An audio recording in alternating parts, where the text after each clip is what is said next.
Once, in a small village in the heart of England, there was a farmhouse. This farmhouse was home to a large family of animals, and two of these animals were the best of friends, the farm cat and the chicken. The cat and the chicken were the best of friends. When the day started, the cat would help the chicken out of his coop, and then they'd have the whole day to themselves.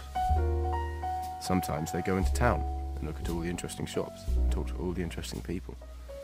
Sometimes they'd go into the woodlands next to the farm and forage with berries of all kinds. Blueberries, raspberries, strawberries and blackberries. All their favourites were right there and begging to be eaten. Sometimes, when it was cold, they'd go next door and visit the old dog and join him by the fireside to talk about good times in the past. One day, the cat went to break his friend out. There was a lovely patch of strawberries he noticed yesterday in the woodlands, and he knew that they were the chicken's personal favourites.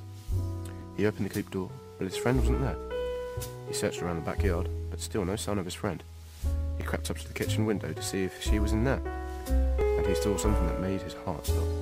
His friend, the chicken, was dead, plucked and being prepared to be sold in the butcher's shop. The poor cat was beside himself with anger and sorrow. He ran as fast as he could to the woodland to get away from the sight and to mourn his loss. As he approached the strawberry patch, he noticed someone rummaging around amongst the sweet berries. The cat crept closer. The chicken's head popped up. "Hello," said the chicken. "care to share some strawberries with me?"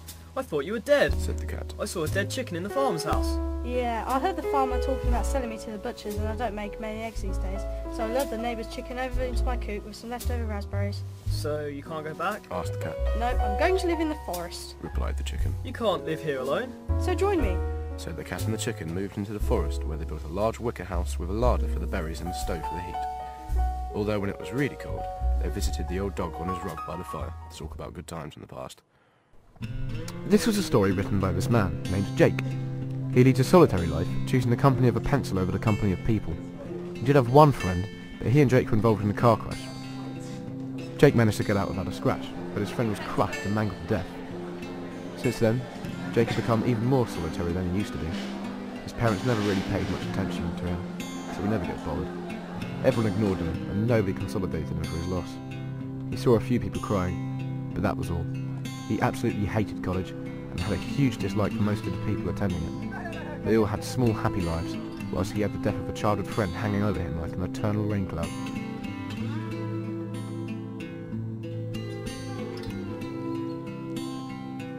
He spent most of his time writing his stories and walking anywhere that he liked.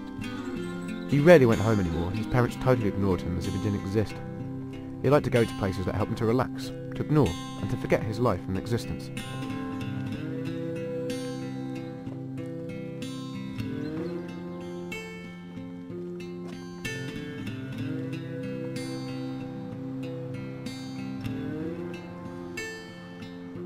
He slept at this cliff edge by accident.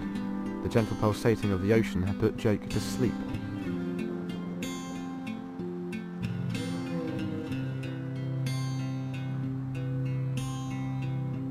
He awoke, stretched,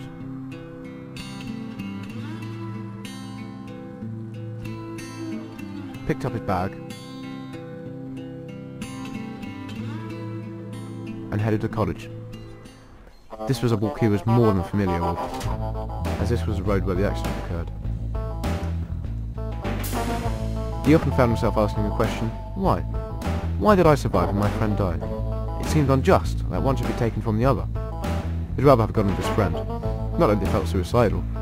He knows there is something in life, as in life is life. He just felt empty. He'd never really had anyone else in his life apart from Pete.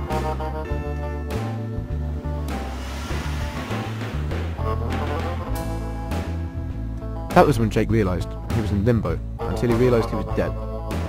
Because even though in life is life, in death is death.